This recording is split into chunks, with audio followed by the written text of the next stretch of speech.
All right, welcome back to our indie genres tier list 2025 edition. For those of you who missed the 2024 version, I'm going to go through this really quickly because I know that you don't really care about my philosophy on this. You want to see how I rank these things. This is not based on the best genres from the consumer end, like where the best games will be. This is the best genres from the developer end. These are the best games to make a game in 2025 based on a lot of metrics. And I have genres, subgenres, and also a few styles and mechanics in here. I wanted to go pretty broad this year. And let's just go ahead and start with the obvious ones.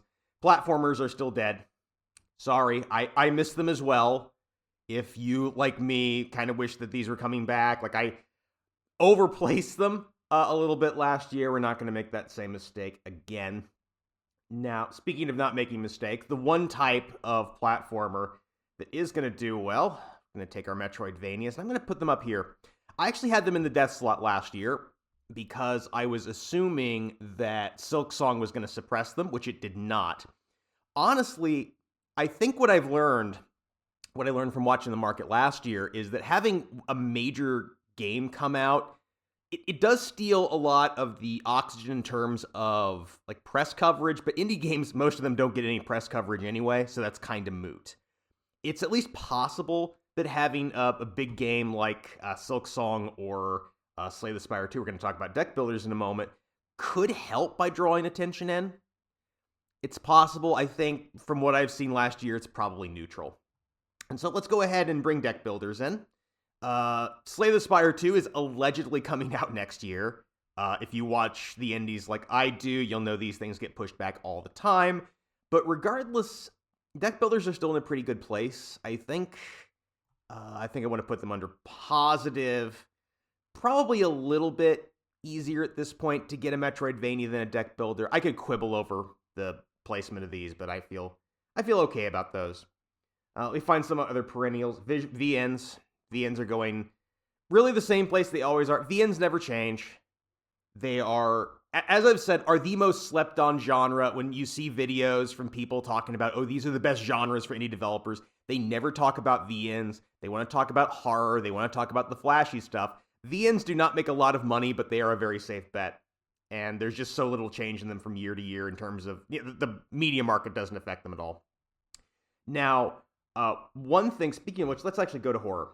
One thing I do want to talk about is there is a major shift, I think, one of the big shifts at least, is in how people learn about these games, which I think we are about to see a real sea change from this kind of content creator economy to one based on short form video.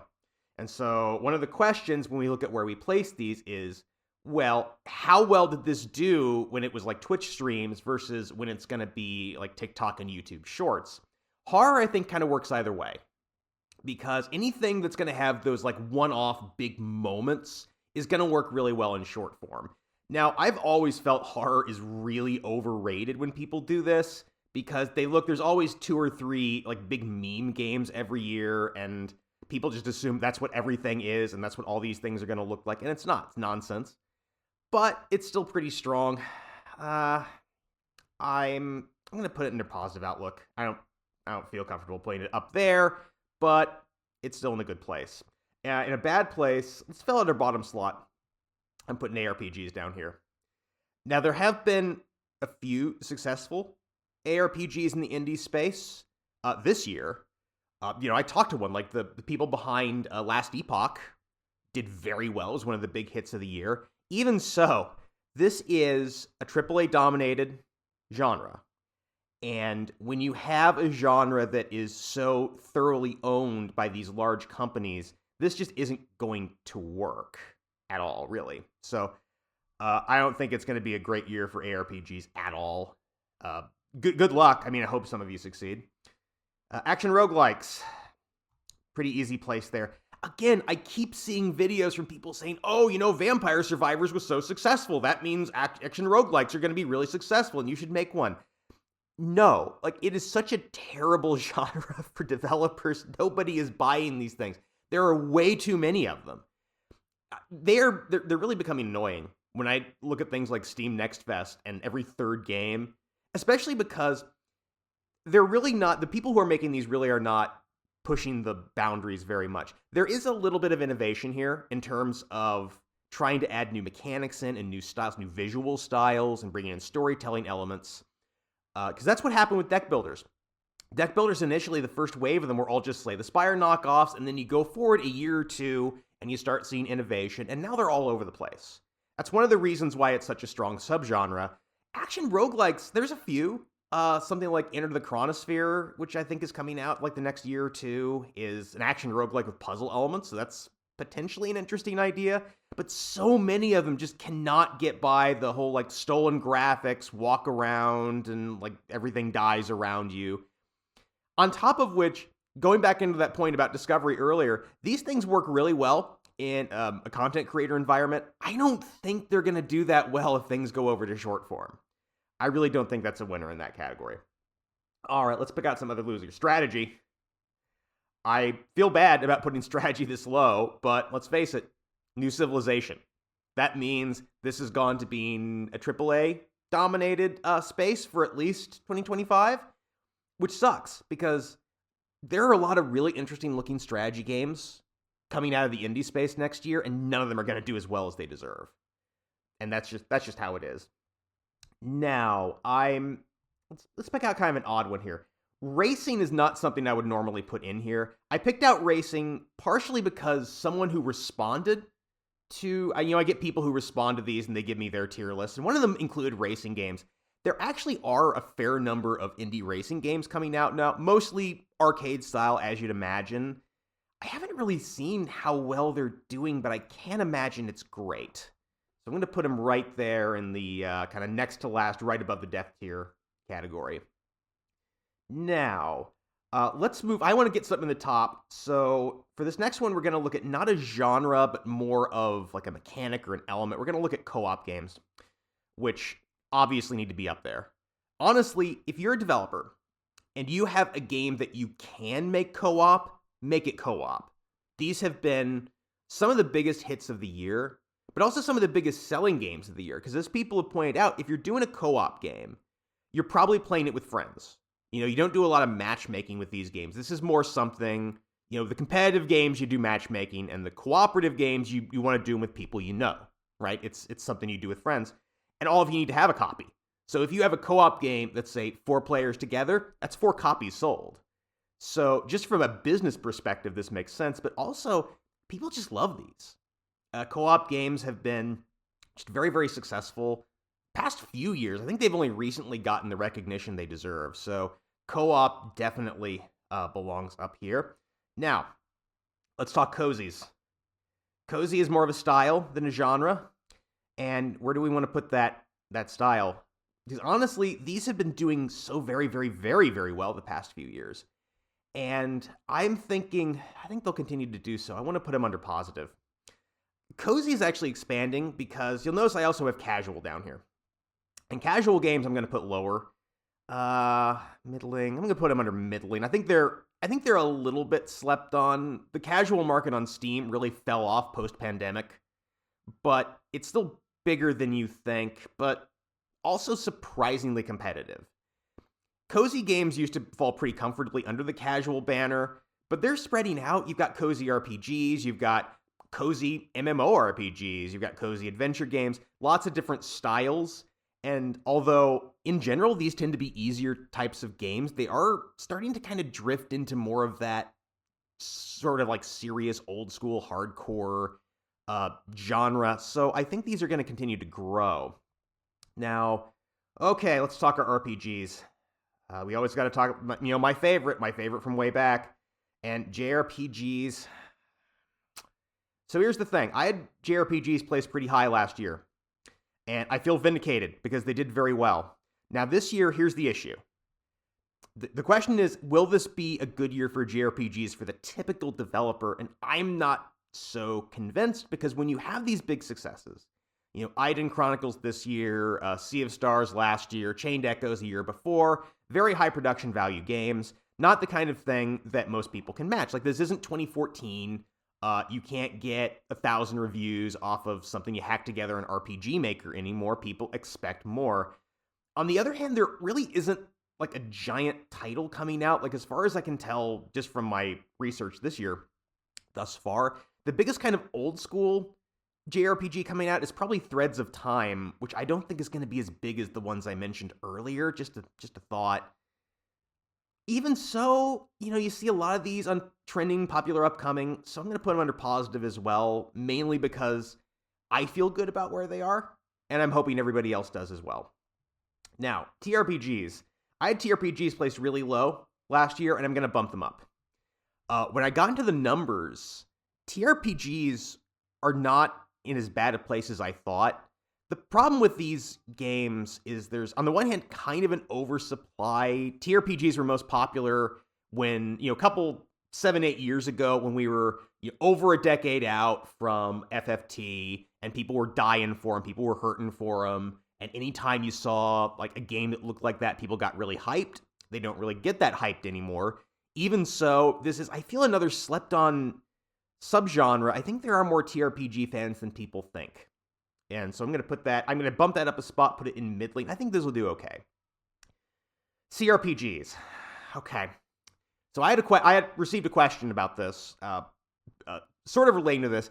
Somebody asking me in one of my earlier videos what effect I thought Baldur's Gate 3 had on indie developers, whether it was good or bad. Don't even need to think about it. It was bad. It was very, very bad for indie developers.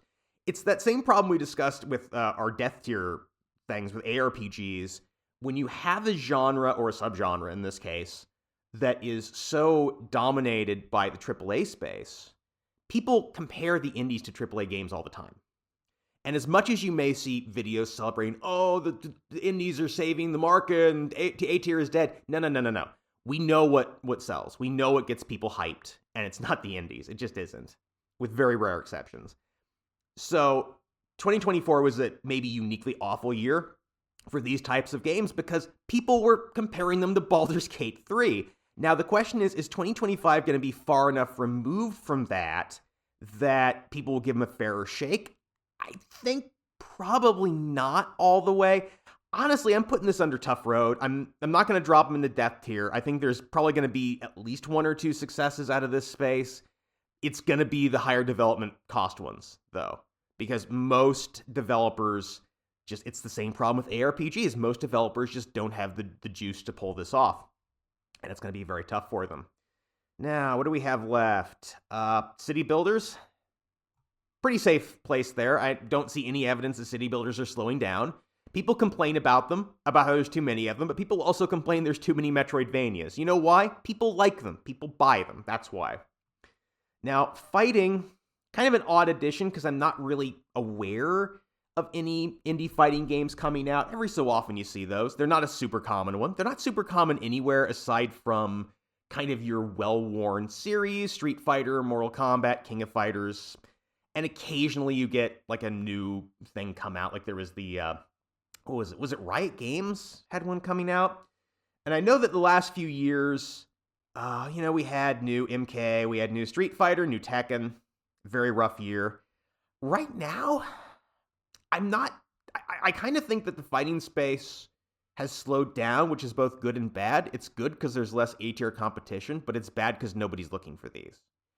And, the nature of, like, so much of this is, Evo really drives so much of the fighting game scene right now, and they do take indies, but not terribly often, so I'm, gotta put it in the death tier. Alright, first-person shooters.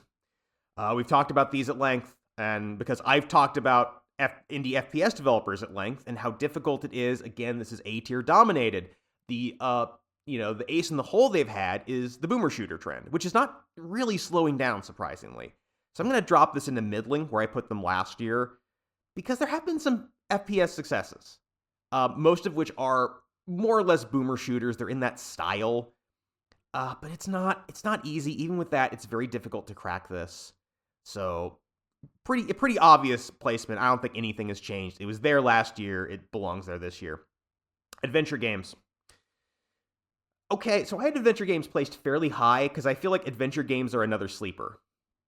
And looking at this year, I'm going to keep it where I had it last year under positive. I think that was where it was last year.